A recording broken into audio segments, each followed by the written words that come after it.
आसन्न निर्वाचनका लागि झण्डै 3 लाख सुरक्षाकर्मी परिचालन, मतदान स्थल र मतदान केन्द्र निर्माणमा तीव्रता। मुलुक संघीय प्रणाली सहितको दोस्रो निर्वाचनको अन्तिम तयारीमा, प्रधानमन्त्री भइसकेका 5 जना नेता फेरि पनि सांसद बन्न प्रतिस्पर्धा गर्दै। बिजुली निर्यातबाट नेपाललाई 5.5 महिनामा 10 अर्ब रूपियाँ बढ़ीको आमदानी। उत्तर कोरियाले अन्तर्महादेशीय ब्यालिस्टिक मिसाइल प्रक्षेपण गरेको जापानको आरोप। र अन्तिम खेलमा युएईलाई 6 विकेटले हराउँदै नेपाल 1 दिवसीय क्रिकेट सिरिज जित्न सफल, आसिफ शेख र ज्ञानेन्द्र मल्लको उत्कृष्ट ब्याटिङ।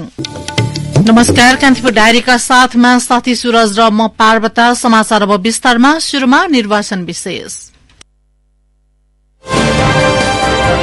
प्रतिनिधि सभा तथा प्रदेश सभा निर्वाचन विशेष। नेपालमा हरेक जसो निर्वाचनमा सुरक्षा व्यवस्थालाई लिएर प्रश्न उठ्ने गरेका छन्। केही समूहको बहिष्कारका साथै मतदान केन्द्रमा दलका कार्यकर्ताबाट हुन सक्ने झडप, बुथ कब्जा लगायत गतिविधि सुरक्षासँग जोडिने गरेका छन्। विगतको चुनावमा जस्तै सरकारले कतिपय मतदान स्थललाई सुरक्षाको दृष्टिले अति संवेदनशील मानेको छ। चुनावमा म्यादी प्रहरी सहित झण्डै 3 लाख सुरक्षाकर्मी परिचालित हुने भएका छन्। यसैबीच गृह मन्त्रालयले निर्वाचन बिथोल्ने समूहको गतिविधिलाई निगरानी गरिएको भन्दै भयरहित वातावरणमा चुनाव गर्ने तयारी भएको बताएको छ। एक रिपोर्ट। निर्वाचन हुने 2 दिन अघि पत्रकार सम्मेलन गर्दै गृह मन्त्रालयले कुनै पनि प्रकारका अवरोध सिर्जना भए त्यस्तो गतिविधि गर्नेमाथि कानूनी कार्यवाही गर्ने भएको छ। मन्त्रालयका अनुसार कर्मचारी, मतदाता र उम्मेद्वारको सुरक्षाका लागि प्रभावकारी योजना बनाइएको छ। गृह सचिव विनोद प्रकाश सिंहले निर्वाचन बिथोल्न खोज्ने समूहको गतिविधिमा निगरानी बढाइएको बताए। कुनै पनि किसिमले मतदानलाई असर गर्ने र कर्मचारीको सुरक्षा, मतदाताको सुरक्षा र उम्मेद्वारको सुरक्षा र मतदान सामग्रीको सुरक्षा, मतपत्र र ब्यालेट बक्स लगायत यो कुराहरूमा क्षति हुने र यो कुराहरूलाई खतरा हुने कुराहरू छ भने त्यो कुरालाई सही हुने छैन र त्यसमा सरकारले, सुरक्षा निकायहरूले कडा रूपमा त्यसलाई नियन्त्रण गर्नेछ। हामीसँग संख्याको हिसाबले अब केही समूह, केही दल, केही व्यक्तिहरू पनि हुन सक्छन्। त्यस्ता खालका गतिविधि, सम्भावित गतिविधि गर्न सक्ने व्यक्तिहरू, देखेर नदेखेर गर्ने व्यक्तिहरू लिस्टिङ छ हामीसँग। त्यो सबै कुरा भइरहेको छैन, तर हामी अवेर छौँ र तिनीहरूका गतिविधिहरूलाई सूक्ष्म रूपमा हामीले निगरानी गरिएको छ। पछिल्ला दिनमा केही स्थानमा चुनाव बिथोल्ने गतिविधि बढ्दै गएको र त्यस्ता गतिविधिमा संलग्नलाई नियन्त्रणमा समेत लिएको मन्त्रालयको भनाइ छ। सुरक्षा चुनौतीलाई ध्यान दिएर शून्य सहनशीलताको नीति अवलम्बन गरिएको गृह सचिव सिंहले बताए। शान्तिपूर्ण रूपमा चुनाव बहिष्कार गर्नेहरूसँग एक किसिमको त्यो एग्रेसिभ रूपमा हामी थिएनौँ, तर केही दिन यता केही हिंसात्मक विषयहरू यसमा देखिने सम्भावना देखिएको छ। त्यसैले अहिले यसलाई हामीले एक किसिमले जिरो टोलरेन्समा छौँ हामी र त्यस्ता खालका गतिविधि र त्यस्ता खालका क्रियाकलाप गर्ने समूह, व्यक्ति, संगठनलाई हामीले अहिले कानून दायरामा ल्याउने गरिरहेका छौँ र धेरै स्थानहरूमा त्यस्ता खालका क्रियाकलाप गर्ने व्यक्तिहरू अहिले प्रहरीको हिरासतमा हुनुहुन्छ। आगामी निर्वाचनमा 22,227 मतदान केन्द्र, 10,892 मतदान स्थल तथा 141 अस्थायी मतदान केन्द्र तोकिएका छन्। निर्वाचन आयोगका अनुसार मतदानका लागि देशभर 3 घेराको सुरक्षा व्यवस्था मिलाइएको छ। आयोगले सार्वजनिक गरेको पछिल्लो जानकारी अनुसार नेपाली सेना 74,849, नेपाल प्रहरी 71,693, सशस्त्र प्रहरी बल 35,116, राष्ट्रिय अनुसन्धान विभागका 1,821 तथा 1,51,000 जना म्यादी प्रहरी परिचालित हुनेछन्। त्यस्तै निर्वाचनमा 2,46,960 जना कर्मचारी खटिने आयोगले जनाएको छ। यसैबीच आयोगले चुनावी सुरक्षा बारे नेपाली सेनाका प्रधान सेनापति प्रभुराम शर्मा सहितको टोलीसँग शुक्रबार परामर्श गरेको छ। सुरक्षा व्यवस्था बारे छलफल गर्न प्रधान सेनापति शर्मा सहितको टोली आयोग पुगेको थियो। सो क्रममा सेनापति शर्माले निर्वाचन सुरक्षाका लागि नेपाली सेनाले गरेको कामका बारे जानकारी दिँदै सुरक्षित वातावरणमा निर्वाचन सम्पन्न गराउन आफूहरू प्रतिबद्ध रहेको धारणा राखेको बताइएको छ। सुरक्षालाई ध्यान दिँदै सीमावर्ती क्षेत्रका विभिन्न जिल्लामा सुरक्षा निकायको संयुक्त गस्ती समेत शुरू भइसकेको छ। यसैबीच निर्वाचन आयोगले चुनावका लागि मुलुकभर मतदान स्थल र मतदान केन्द्र निर्माणको काम भइरहेको बताएको छ। मतपत्र र निर्वाचन सामग्री सहित कर्मचारी र सुरक्षाकर्मी पुगेसँगै मतदान स्थल र मतदान केन्द्र निर्माणलाई तीव्रता दिएको छ। आयोगका उपसचिव ऋषिराम भूषालले विभिन्न जिल्लामा मतदान स्थल र मतदान केन्द्र निर्माणको काम धमाधम भइरहेको बताउनुभयो। आगामी मंसिर 4 गते हुने प्रदेश सभा तथा प्रदेश सभा सदस्य निर्वाचनको लागि मतदान केन्द्रमा मतदान कर्मचारी र सुरक्षाकर्मीहरू पुगिसकेको अवस्था छ। उहाँहरूले मतदान केन्द्र निर्माण गरिरहनु भएको छ। राजनीतिक दलहरूसँग चाहिँ छलफल अन्तर्क्रिया गरिरहनु भएको छ र मतदान केन्द्रमा खटिएका कर्मचारीले के जिम्मेवारी, कसले के निर्वाह गर्ने हो त्यसको चाहिँ भूमिका बाँडफाँड गरेर अभिमुखीकरण गर्दै हुनुहुन्छ। अपाङ्गता भएका व्यक्ति तथा सुत्केरी, गर्भवती, ज्येष्ठ नागरिक, बिरामी र अशक्त मतदातालाई सहज हुने गरी मतदान केन्द्र निर्माण गरिएको आयोगले जनाएको छ। यसैबीच निर्वाचनको पर्यवेक्षणका लागि दक्षिण कोरिया र मालदिप्सको टोली काठमाडौँ आइपुगेको छ। पर्यवेक्षणका लागि भारत, बंगलादेश र भूटानका प्रमुख निर्वाचन आयुक्त सहितका टोलीहरू पनि आउँदैछन्।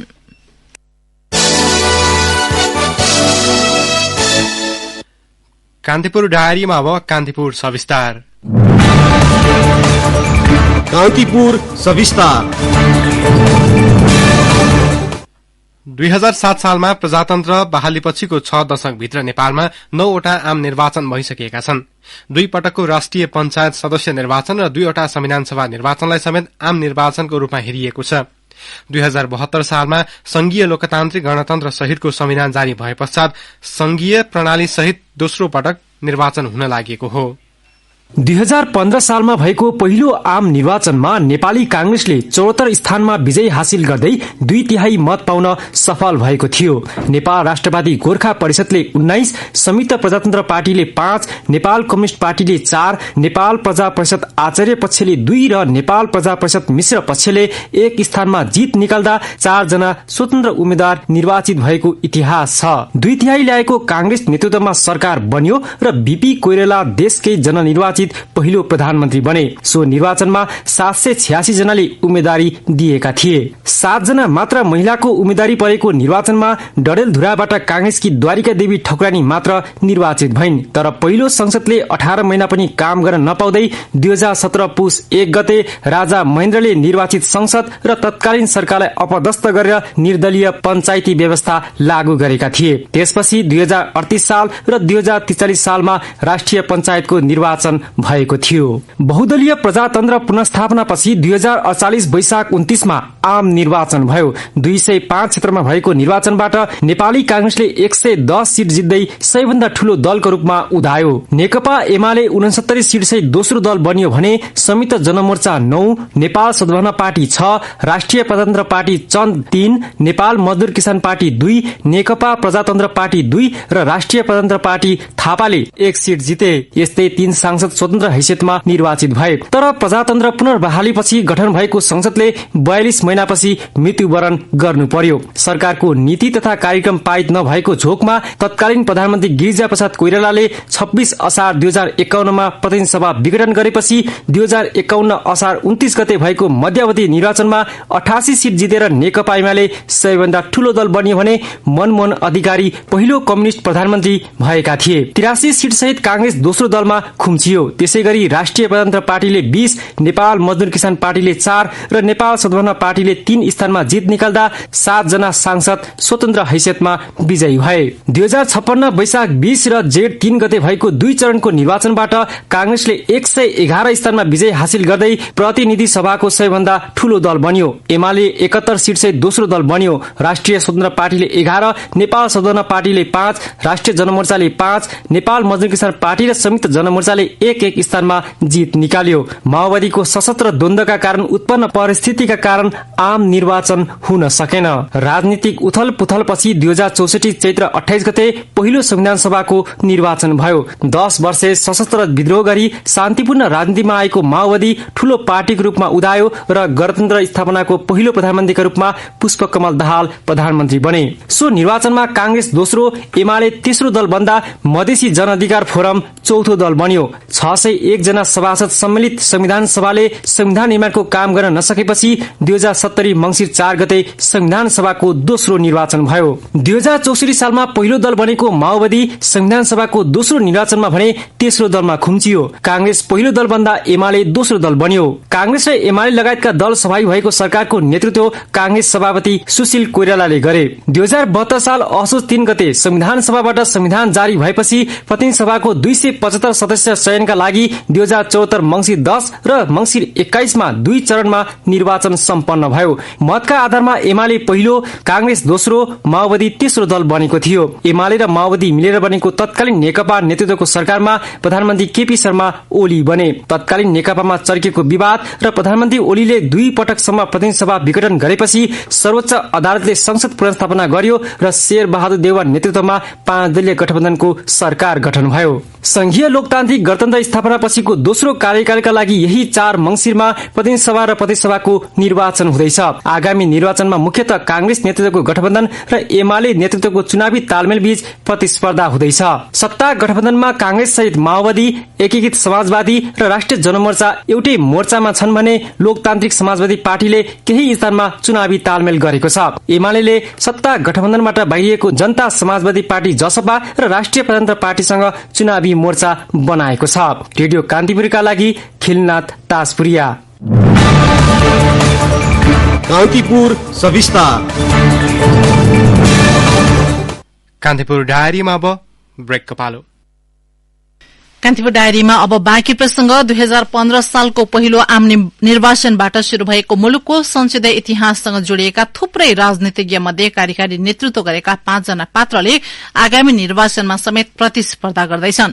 2046 सालको राजनीतिक परिवर्तनपछि 5औं पटक मुलुकको बागडोर सम्हालिरहेका वर्तमान प्रधानमन्त्री शेरबहादुर देउवा, 2 पटक प्रधानमन्त्री भएका पुष्पकमल दाहाल र केपी ओली तथा एक पटक प्रधानमन्त्री भएका झलनाथ खनाल र माधव कुमार नेपाल फेरि पनि सांसद बन्ने होडमा छन्।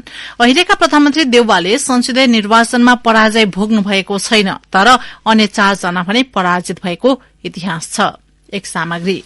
पहिलो जननिर्वाचित प्रधानमन्त्री बीपी कोइरालाले नेतृत्व गरेको नेपाली कांग्रेसमा लगातार दोस्रो पटक सभापति भएका देउवा 7औं पटक सांसद बन्ने प्रतिस्पर्धामा छन्। विक्रमसम्म 2048, 2051, 2056, 2064, 2070, 2074 मा गरी लगातार चुनाव जितेका उनी डडेलधुराबाट सांसद बन्ने कसरतमा छन्। समकालीन राजनीतिज्ञ मध्ये पहिलो पटक प्रधानमन्त्री भएका देउवाले आफू 7औं चोटि प्रधानमन्त्री हुने योग रहेको बताइसकेका छन्। उनले विक्रमसम्म 2052 देखि 2054, 2058 देखि 2059 सम्म, 2061 देखि 2062, 2074 देखि 2075 सम्म मुलुकको प्रधानमन्त्री भएर नेतृत्व सम्हालेको इतिहास छ। गत 2074 मा झण्डै 2/3 बहुमत पाएको नेकपा विभाजन भएपछि देउवा 2078 असार 29 देखि प्रधानमन्त्री हुँदै चुनावी सरकारको नेतृत्व समेत गरिसकेका छन्। 2074 सालको निर्वाचनमा सरकारको नेतृत्व गरेका देउवा दोस्रो पटक पनि चुनावी सरकारको प्रधानमन्त्री हुन्। देउवा प्रधानमन्त्री बनेको 12 वर्षपछि अर्थात 2064 मा भएको संविधान सभाबाट पहिलो पटक प्रधानमन्त्री भएका माओवादी केन्द्रका अध्यक्ष पुष्पकमल दाहालको राजनीतिक यात्रामा भने निर्वाचनको पराजय जोडिएको छ।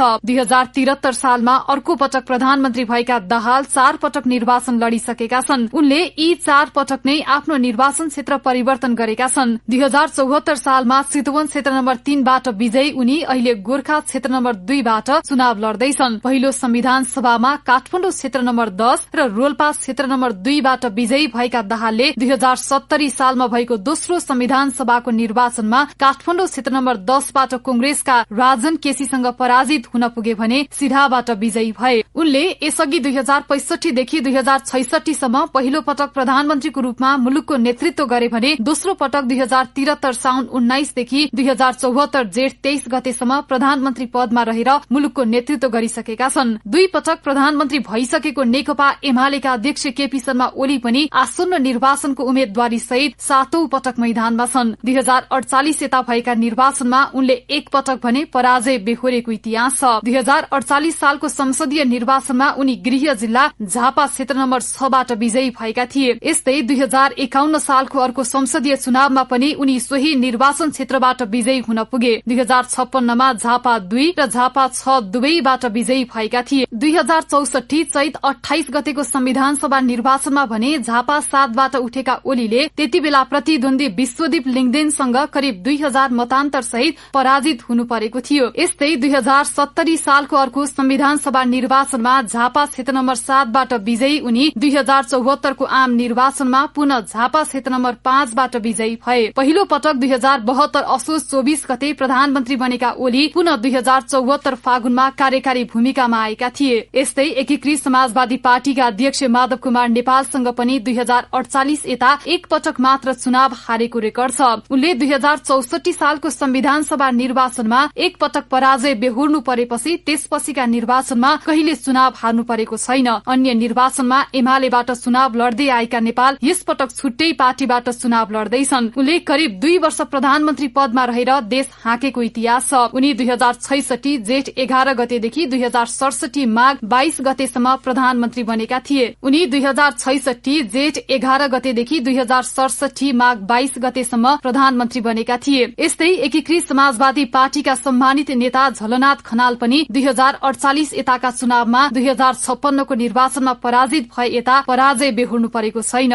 त्यसबेला उनले नेपाली कांग्रेसका उम्मेद्वार बेनुप्रास प्रसाईसँग करिब 100 मतले मात्र पराजय बेहोर्नु परेको थियो। उनले 2067 माघ 23 देखि 2068 भदौ 11 गतेसम्म मुलुकको प्रधानमन्त्री पदमा रहेर काम गरिसकेका छन्। 4 पटक प्रधानमन्त्री भएका लोकेन्द्र बहादुर चन्द र 1 पटक प्रधानमन्त्री भएका बाबुराम भट्टराई भने यो पटकको निर्वाचनमा प्रतिस्पर्धामा छैनन्। 2046 सालको राजनैतिक परिवर्तनपछि प्रधानमन्त्री भएका कृष्ण प्रसाद भट्टराई, गिरिजा प्रसाद कोइराला, मनमोहन अधिकारी, सूर्य बहादुर थापा, सुशील कोइरालाको भने निधन भइसकेको छ।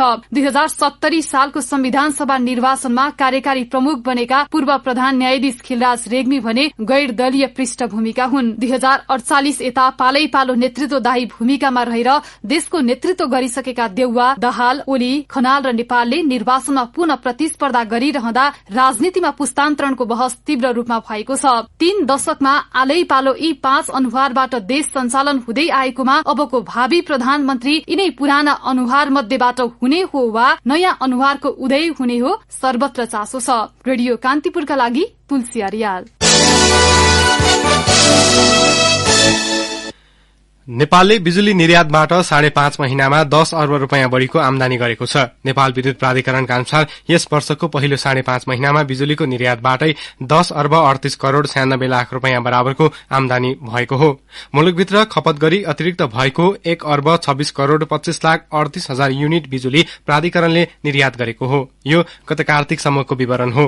प्राधिकरणले देशभित्र खपत गरी अतिरिक्त भएको वर्षायामको विद्युत गत जेठ 19 देखि इण्डियन इनर्जी एक्सचेन्ज लिमिटेड आईएक्स को हेड बजारमा प्रतिस्पर्धा मार्फत बिक्री शुरू गरेको थियो। भारतसँगको विद्युत व्यापार भारतीय रुपैयाँमा हुने भएकाले यस अवधिमा विद्युत बिक्रीबाट 6 अर्ब 49 करोड़ 35 लाख भारु नेपाल भित्रिएको प्राधिकरणले जनाएको छ। शुरूमा 2 विद्युत गृहको 39 मेगावाट उत्पादित विद्युतलाई दैनिक रूपमा आईएक्समा बिक्री गरिएको थियो। गत जेठ 28 देखि दैनिक रूपमा 6 वटा जलविद्युत गृहबाट उत्पादित विद्युतलाई दैनिक रूपमा 364 मेगावाट भारतीय बजारमा प्रतिस्पर्धीका दरमा बिक्री हुँदै आएको थियो।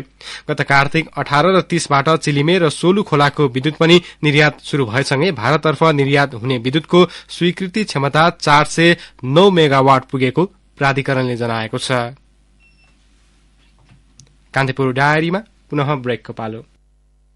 अब आर्थिक प्रसंग। स्विस सिंगापुर कम्पनीले रासायनिक मल आयातको ठेक्का पाएको छ। ग्लोबल विधि मार्फत 5 अर्ब रुपियाँ बराबरको 50,000 मेट्रिक टन मल आयातको ठेक्का पाएको कृषि सामग्री कम्पनी लिमिटेडका महाप्रबन्ध निर्देशक राजेन्द्र कार्कीले बताउनुभयो।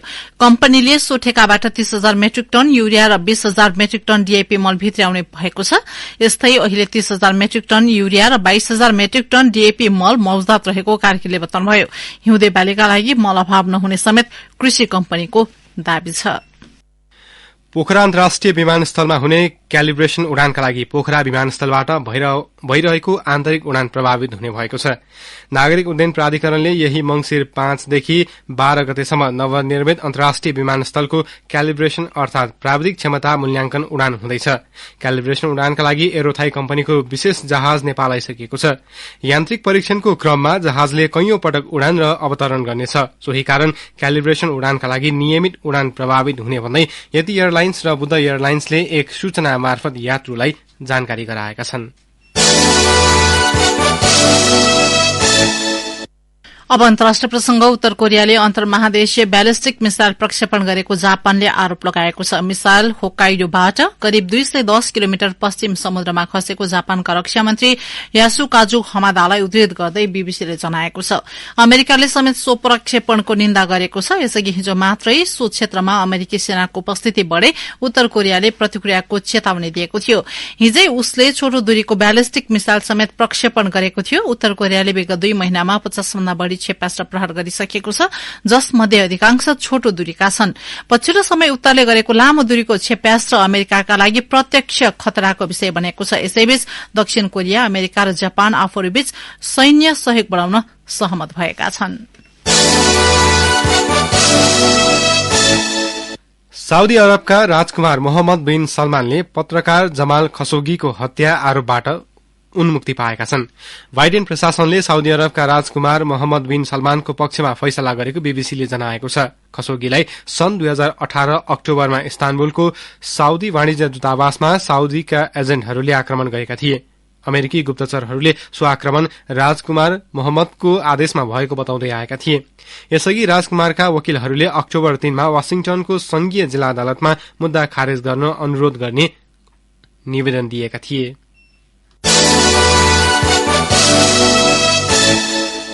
अब एउटा खेल प्रसंग। आसिफ शेख र ज्ञानेन्द्र मल्लको शतकीय इनिङमा नेपालले तेस्रो म्याचमा यूएलाई हराउँदै एक दिवसीय अन्तर्राष्ट्रिय सिरिजको उपाधि जितेको छ।